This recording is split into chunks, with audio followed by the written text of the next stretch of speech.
नमस्कार, राम राम मंडळी. कसे आहात सगळे? आनंदी आहेत ना? मंडळी, आज आलोय मी राजधानी साताऱ्यात. कृष्णा नदीच्या काठी वसलेले हे गाव पश्चिम महाराष्ट्रातील एक वैभवशाली शहर. इथे आल्यावर ना खरं सांगतो अगदी खूप छान आणि प्रसन्न वाटतं. काय भाग्यवान येते या सगळ्या सख्या ज्यांचं माहेर सातारा आहे. पण आज बघूया इथली कोणती सखी जिद्दीने खेळते आणि जिंकते मान हुकमाची राणी होण्याचा आणि सोबत घेऊन हा माहेरचा आहेर. चला तर मग मंडळी, आजचा डाव मांडूया आणि सुरू करूया माहेर वाशिणींच्या हक्काचा सोहळा सख्यांचा. फुगा फुगावून जा, सोडून झाला तर हात वरती करायचंय. या पाठ हो हो, एक दिवाळी यायला अजून लय वेळ आहे, तरी पण आपले फटाके फुटतायत इथे. हा शाबास. हा या पाठ हात वरती करायचंय. ओके. हा तो आपल्या पहिल्या खेळासाठी 10 ताई कोण कोण आहेत तरी पटापट इथे यायचे. या खूप खूप अभिनंदन तुम्हा सगळ्या ताईंचं की तुम्ही आपल्या या पहिल्या खेळामध्ये सहभागी झालेले आहात आणि शुभेच्छा सुद्धा. आता शुभेच्छा अशासाठी की तुमच्यापैकी 4 ताई बाद होणार आहेत आणि 6 ताई जाणार आहेत आपल्या पुढच्या खेळाकडे. पण हा जो आपला पहिला खेळ आहे तो खेळण्यासाठी आपण 2 ग्रुप करणार आहोत, 2 संघ करणार आहोत 5-5 ताईंचे. ओके. सो पहिल्या 5 जणींमधून 2 ताई बाद होणार आहेत आणि दुसऱ्या संघातून पुन्हा 2 ताई बाद होणार आहेत. म्हणजे 4 ताई बाद होणार आणि 6 ताई जाणार आहेत आपल्या पुढच्या खेळामध्ये. ओके. कसं वाटतंय ताई? छान वाटतंय मला कार्यक्रमात सहभागी होऊन. छान वाटतंय. बरं, तुझं नाव सांग बरं. पल्लवी राजेश साबळे. पल्लवी ताई. माहेर कुठलं? माहेर सातारा. आणि सासर? सासर इथे साबळेवाडी. किती वर्ष झालेत लग्नाला? 19 वर्ष. 19 वर्ष. कसा चाललाय 19 वर्षाचा संसार? खूप छान चाललाय. खूप छान चाललाय. काय करतात भाऊजी? हॉटेल आहे आमचं मिस्टरांचं. हा हो, क्या बात आहे. चला, आजची सोय झाली आपली. ओके. आणि किती वर्ष चालले हा व्यवसाय भाऊजींचा? त्यांचा 22 वर्ष झाले. क्या बात आहे. Very good. बरं ताई, तू गृहिणी की? मी जॉब करते. ओके. हॉस्पिटलमध्ये जॉब करते मी, सोनोग्राफी असिस्टंट म्हणून. अरे वा, क्या बात आहे. व्हेरी गुड ताई. बरं ताई, तू नोकरी करतेस, घरही सांभाळतेस, पण मला अगदी एक मनापासून सांगायचा, नोकरी केलेली जास्त चांगलं वाटते की गृहिणी असणं जास्त चांगलं वाटते? जर घरातल्यांचं सहकार्य असेल तर दोन्हीही जॉब्स एकदम कम्फर्टेबल आहेत. घरातले जर आपल्याला मदत करतील तर आपण बाहेर जाऊन जॉब करू शकतो. वा, व्हेरी गुड ताई. आणि आता आपण जरा मी ह्या ताईंना विचारणार आहे. हा ताई, तुझं नाव सांग. वीणा साबळे. वीणा ताई. माहेर कुठलं? भुईंज. आणि सासर? साबळेवाडी. सासर साबळेवाडी. किती वर्ष झाली लग्नाला? 5 वर्ष झाली. ओके. 5 वर्ष अरेंज मॅरेज. Love marriage. मला माहिती होतं, मला हेच काढून घ्यायचं होतं. हा, तर आता आम्हाला ऐकायला आवडेल कसं काय जमलं, म्हणजे ते लग्नात कोणाच्या लग्नात? म्हणजे जावेच्या ती फ्रेंड आहे ना. ही जाऊ आहे, हा, सख्खी हा? जाऊ आहे. सख्खी जाऊ आहे. त्यांच्या लग्नामध्ये हो, त्यांनी पाहिलं होतं कोणी कोणी पाहिलं? माझ्या मिस्टरांनी. अच्छा, भाऊजींनी पाहिलं लग्नामध्ये. आणि घरी विचारलं आमच्या. अच्छा, डायरेक्ट घरी विचारलं. तिला म्हणजे सांगितलं विचारायला. मग काही नाही विचारलं त्यांनी. घरच्यांना पण आवडलं. मग बोल. अच्छा, मग तू कधी बघितलंस? मी पण तेव्हाच. लग्नातच बघितलं. हो. पण मग जेव्हा जाऊबाई आहेत त्यांनी जेव्हा विचारलं तेव्हा मग तू आधीच हो म्हणून टाकलं होतं, तेव्हाच हो म्हणालीस? नाही, मग? नंतर घरी विचारल्यानंतर. मग घरी विचारल्यानंतर. मग त्याच्यानंतर कधी भेटलीस भाऊजींना? त्याच्यानंतर ते आर्मीत आहेत ना, त्याच्यामुळे जास्त काही भेटलं. अच्छा, आर्मीत हा. आहेत. Very good. एक असा अभिमान वाटतो ना जेव्हा असं बोलल्यानंतर. खूप छान. पण आता पोस्टिंग कुठे आहे त्यांची? कोलकाता. कोलकातामध्ये आहेत. आता कोलकात्यात आहे. हो. वा, क्या बात आहे. त्यांच्या कार्याला सलाम. एकदा जोरदार टाळ्या झाल्या पाहिजेत आपल्या सगळ्या आर्मी जवानांसाठी. Very good. आता आपण सुरू करणार आहोत आपल्या पहिल्या खेळाला. आपण इथे पहिला खेळ खेळणार आहोत, हा, ज्या खेळाचं नाव आहे फुगा खटाक फोड फट्याक. हा, फुगा खटाक फोड फट्याक. फुगा खटाक फोड फट्याक. खेळाचं नाव काय ताई? फुगा फोड खेळ फटे. फुगा खट्याक फोड फट्याक. हा, पण नाचत नाचत मी कसं बोललो तसं. रेडी? 1 2 3. Very good. हा, बोला मला लागेल.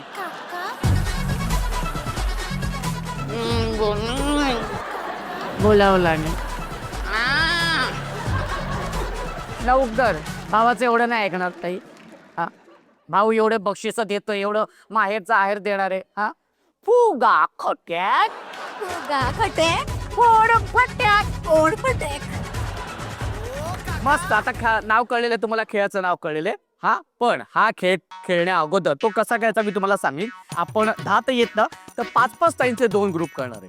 ओके, हा 5-5 ताईंचे 2 संघ करणार आहेत आणि एका संघातून 2 ताई बाद होणार आणि 3 ताई जाणार आहेत पुढच्या खेळामध्ये. म्हणजे 2 संघातून मिळून 6 ताई जाणार आहेत आपल्या पुढच्या खेळामध्ये. ठीक आहे. हा, आता हा खेळ कसा खेळायचा मी सांगतो. 5 खुर्च्या असणार आहेत. हा, आणि 5 ताई अशा मागे उभ्या असणार आहेत. ओके, आणि त्या खुर्च्याच्या समोर एक प्लास्टिकचं भांडं असणार आहे. त्याचे 3-3 फुगे असणार आहेत. ओके, 3-3 फुगे. काय करायचंय, एका वेळी एक फुगा फुगवायचे, त्याला बरोबर गाठ मारायची. गाठ मारून झाल्यानंतर तो खुर्चीवरती ठेवायचे, दोन्ही हाताची घडी घालायचे आणि फुग्यावर ठाकटन बसायचं आणि फुगा फोडायचे.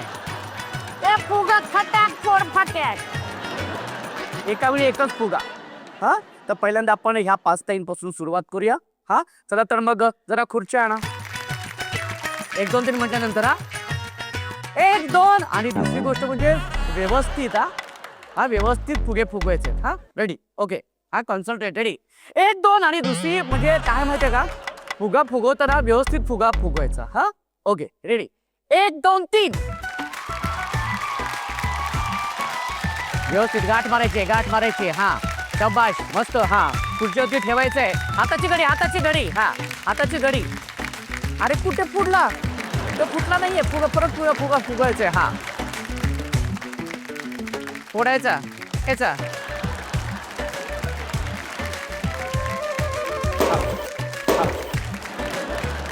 व्यवस्थित गाठ मार. शाबाश. हा, हाताची घडी. या पाते. मस्त. हा, हाताची घडी. हा, अरे पण का पण, अरे ताई तुझा मग पुढे कशी का. शाबाश, व्हेरी गुड. शेवटचा फुगा आहे. हा ठेवायचंय. हा, हात वरती करायचंय फुगा फोडून झाल्यानंतर. हा, या पाच. हात वरती करायचंय. उभी राहा ताई, उभी राहा. हा, हात वरती कर ताई, उभी राहा. हा, शाबाश. अजून एक ताई. शाबाश. या पाच.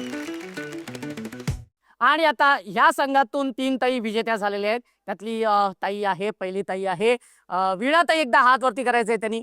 Very good. त्याच्यानंतर पल्लवी ताई आणि दीपाली ताई. 3 ताई आपल्या गेलेल्या आहेत पुढच्या खेळामध्ये. खूप खूप अभिनंदन. आणि 2 ताई बाद झालेल्या आहेत, पण त्यांना आपण असंच पाठवणार नाही आहोत. तर त्यांना सुद्धा सन मराठीकडून भेटवस्तू आहे. ओके,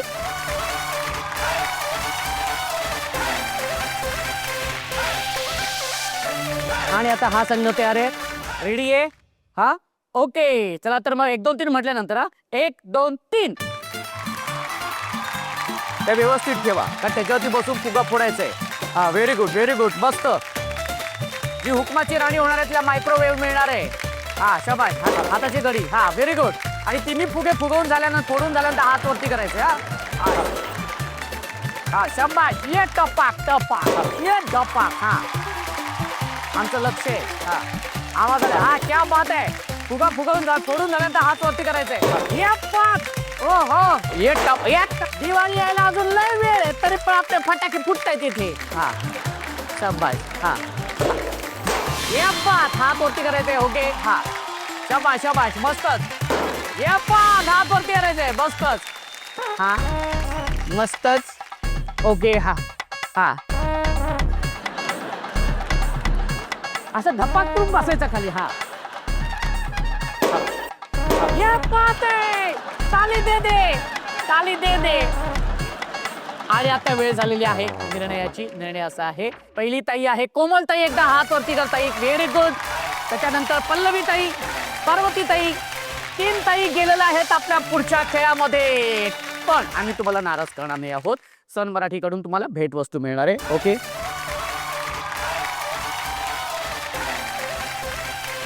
आणि साई ताई गेले आहेत आपल्या पुढच्या खेळाकडे. एकदा जोरदार टाळ्या होऊन जाऊ दे. आपण हा खेळ सुरू करणार आहोत, ज्या खेळाचं नाव आहे सासर माहेर. हे सासर माहेर. अरे हे, हा, खेळाचं नाव काय? सासर माहेर. अरे हे. हा, रेडी. हा, 1 2 3. हे सासर माहेर. अरे हे बरं, आता खेळ असा आहे, आपण सासरी आहोत. हा, हे माहेर आहे. ओके, आपण सासरी उभे आहोत. माहेर म्हटलं तर माहेरी उडी मारायची, सासर म्हटलं तर सासरी उडी मारायची. जी ताई चुकीची उडी मारेल ती ताई बाद, आणि जी ताई उशिरा उडी मारेल ती सुद्धा बाद. हा, त्यात तुम्ही ताई साई ताई. बरं, या खेळातून 3 ताई बाद होणार आहेत आणि 3 ताई जाणार आहेत आपल्या शेवटच्या खेळाकडे, आणि त्यातून होणार आहे आजच्या भागाची हुकुमाची राणी. माहेर, सासर, सासर. लीनाताई आणि दीपालीताई तुम्ही बाद झालेल्या आहात, पण आम्ही तुम्हाला नाराज करणार नाहीये, रिकाम्या हाताने पाठवणार नाहीये. तर सन मराठीकडून तुम्हाला भेट वस्तू आहे. 2 ताई बाद झालेल्या आहेत आणि आता 1 ताई बाद होणार आहे. बघूया कोण आहे ती 1 ताई. ओके, माहेर, सासर, माहेर, सासर, माहेर,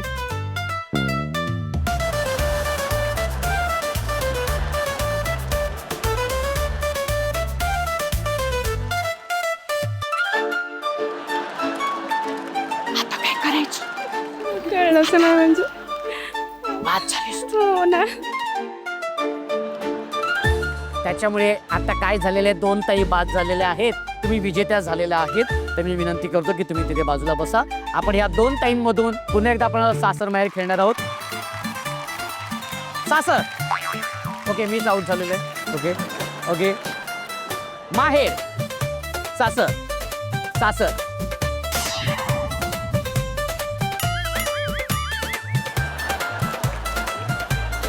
सासर. ओके ओके, माहेर, सासर, माहेर, सासर, माहेर.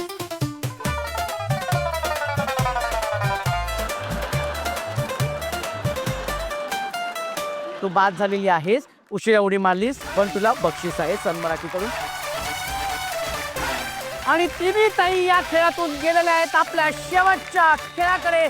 खूप खूप अभिनंदन तिन्ही ताईंचं. Very good. म्हणजे आपल्या शेवटच्या खेळाकडे आपण जाणार आहोतच. तो खेळ काय असणार आहे आणि कोण हुकमाची राणी होणार आहे हे सगळं आपण बघणार आहोत. पण त्याआधी आपण सुरू करूया आपला अत्यंत सुंदर असा भाग, ज्याचं नाव आहे पत्र मनातलं. आणि या भागामध्ये आपण एक पत्र ताईंना लिहायला सांगतो, त्या व्यक्तींसाठी जी व्यक्ती त्यांच्या आयुष्यामध्ये खरंच खूप महत्वाची असते. 10 ताईंनी पत्र लिहिलीत, पण त्यापैकी 2 निवडक पत्रांचं वाचन आज आपण इथे करणार आहोत. तर सगळ्यात आधी आपण पार्वतीताईंचं पत्र वाचूया. कोणासाठी पत्र लिहिलंय? मी माझ्या वडिलांना पत्र लिहिलंय. बाबांसाठी लिहिलंय. बाबांनाच का लिहावं असं वाटलं पत्र? आता बाबा काही माझ्या बरोबर नाही आहेत. किती वर्ष झाली बाबा जाऊन? 24 वर्ष झाली. पत्र वाचूया. ठीक आहे. प्रिय आबा, पत्र लिहिण्यास कारण की मला तुमच्याशी बोलावेसे वाटते. आबा, तुम्ही आमच्यात नाहीत. तुम्हाला अजूनही खूप जगायचे होते, पण नीतीने डाव मोडला. अजूनही असे वाटते की तुम्ही अजून आमच्यात पाहिजे होता. आबा, तुम्ही केलेले पहिल्यापासूनचे लाड, आम्हा बहीण भावंडात भांडण झाले की तुम्ही माझीच बाजू घ्यायचा. तुम्ही कंपनीतून येताना खाऊ आणला की पहिला मलाच द्यायचा. कितीतरी तुमच्याविषयी लिहिण्यासारखे आहेत. आबा, तुम्ही म्हणजे आमच्या कुटुंबाची ढाल होता. हो, पण तीच ढाल आमच्याकडून देवाने हिरावून घेतली. तुम्ही गेला तेव्हा संदीप, माझा छोटा भाऊ लहान होता, त्याला आम्ही आधार दिला, आईला आधार दिला. पण आबा, एक सांगू का, अजूनही कधी माहेरी गेले ना तर घरात पाऊल टाकलं की डोळ्याच्या कडा आपोआपच ओल्या होतात. तुम्ही आम्हा भावंडांना असं सोडून नको जायला होतं. तुमचे अनंत असे उपकार आहेत बरं का आबा. अहो, आपल्या तारूचा मुलगा डॉक्टर झाला. माझंही खूप छान चाललंय. आईची काळजी आम्ही सगळी भावंड खूप छान पद्धतीने घेतोय. काळजी करू नका आबा. तुमच्या आशीर्वादाने आमचं सगळ्या भावंडाचं खूप चांगलं चाललं आहे. मी तर देवाला असे सांगेन की पुढचाही जन्मात तुमचीच मुलगी होण्याचं माझं भाग्य पदरी पडावं. तुमच्याशी खूप काही बोलावंसं वाटतंय आबा. खूप खूप आठवण येते तुमची. बरं आबा, मी आता पत्र पुरे करते. तुमचे आशीर्वाद माझ्या पाठीशी कायम राहू दे ही साई तुळजाभवानी चरणी प्रार्थना करते. आणि तुमचीच लाडकी पारू. मनातल्या भावना पत्रात उतरवून कसं वाटते? खूप वर्षानंतर असं मन मोकळं झाल्यासारखं वाटलं. वडिलांविषयी लिहिण्याचं जे मला हे आलं, खूप छान वाटलं. छान वाटलं. ताई, तुझ्या भावना नक्कीच बाबांपर्यंत पोचतील आणि मला खात्री आहे की ते जिथे कुठे असतील ते खुश असतील, आनंदी असतील. आज तुझ्याकडे बघून मी त्यांचे आशीर्वाद सदैव तुझ्या पाठीशी आहेत. आता आपण ह्या ताईंशी बोलूया. ओके ताई, तुझं नाव सांग बरं. दीपाली विजय बाबर. दीपाली ताई, कोणासाठी पत्र लिहिले? मिस्टरांसाठी. भाऊजींसाठी लिहिलं. हो. बरं, भाऊजींनाच का पत्र लिहावं असं वाटलं? मिस्टर इथं नाही येत ना, रोज मिस करते ना म्हणून. कुठे असतात भाऊजी? आर्मीत आहे, श्रीनगरला. अच्छा, भाऊजींचं पोस्टिंग कुठे? श्रीनगर. श्रीनगरला आहे. मग दिवसातून बसं बोलणं होतं? नाही, एकदा सकाळी होतं, त्याच्यावर संध्याकाळी झाला कॉल, तर नाही तर नाही. नेट बंद आहे ना आता तिथलं. अच्छा. आता किती महिने झाले भाऊजी तिथे श्रीनगरमध्ये? 2 वर्ष झाली. आणि भाऊजींना तुझ्या मनात तुझ्या भावना त्यांच्यापर्यंत पोचवायचे. ताई, तू पत्र वाच. असंच लिहिलंय मी, काय एवढं हे नाही लिहिलं. प्रिय विजय, देशासाठी जे धाडसाने आणि प्रामाणिकपणे कर्तव्य पार पाडत आहात त्याचा आम्हाला अभिमान आहे. तुमच्या नावातच विजय आहे आणि खरंच तुम्ही देशासाठी लढून विजय मिळवून देता, ही आमच्यासाठी अभिमानाची गोष्ट आहे. इकडे मी आणि आपली 2 मुलं ठीक आहेत, त्यामुळे आमची अजिबात काळजी करू नका. तुमची आठवण नक्कीच येते, पण त्यावरून जास्त अभिमान वाटतो की माझे विजय देशाच्या रक्षणासाठी उभे आहेत. तुम्ही देशाची सेवा करत आहात, पण त्यासोबत स्वतःची काळजी घ्या, कारण तुमचं सुखरूप असणं हे आमच्यासाठी सर्वात मोठं सुख आहे. पत्रात खूप काही लिहावंसं वाटतंय, पण थांबते आता. लवकर परत या आणि आम्ही तिघेही तुमची खूप वाट पाहत आहोत. भाऊजी जिथे पोस्टिंगवरती असताना, म्हणजे श्रीनगरमध्ये असताना असा कुठला प्रसंग का त्या प्रसंगाला त्यांना सामोरं जावं लागलं असं आपल्या? असं झालेलं 2-3 वर्षापूर्वी की पूर्ण मोबाईलच असे बंद होते, म्हणजे की ते कुठला तरी हे आलेलं ना, त्यावेळेस 18-19 दिवस मोबाईल फोनच नव्हता. 19व्या दिवशी संध्याकाळी 2:30 वाजता फोन आलेला. अडीच वाजता फोन? नाही, संध्याकाळी 2:30 वाजता रात्री. हां, STD कॉलवरून. अच्छा. तेव्हा थोडं बोलणं झालेलं, त्याच्यानंतर परत तेव्हा जेव्हा फोन आला हां, तेव्हा काय मानसिकता होती, काय तो प्रसंग होता? बोलायचं काय ते समजत नव्हतं, कळत पण नव्हतं काय बोलावं, कारण की कितीतरी दिवस फोन नव्हता ना, त्याच्यामुळं. पण असा तिथे कुठला प्रसंग घडला होता की ज्या प्रसंगामध्ये त्यावेळा? नाही, असं तर होतातच सतत प्रसंग, पण ते आम्हाला सांगत नाही तिथं. आम्ही जेव्हा बातम्या बघतो ना तेव्हाच कळतं आम्ही, असं सांगत नाहीत आम्हाला ते. बापरे. नाही, म्हणजे खरं तर मी खरंच एकतर भाऊजी आर्मीत आहेत, तर एक तर खरंच आम्हा सगळ्या देशवासियांना त्यांचा खरंच खूप अभिमान आहे, कारण ते तिथे सेवेवरती आहेत म्हणून आपण सगळे सुरक्षित आहोत. आपण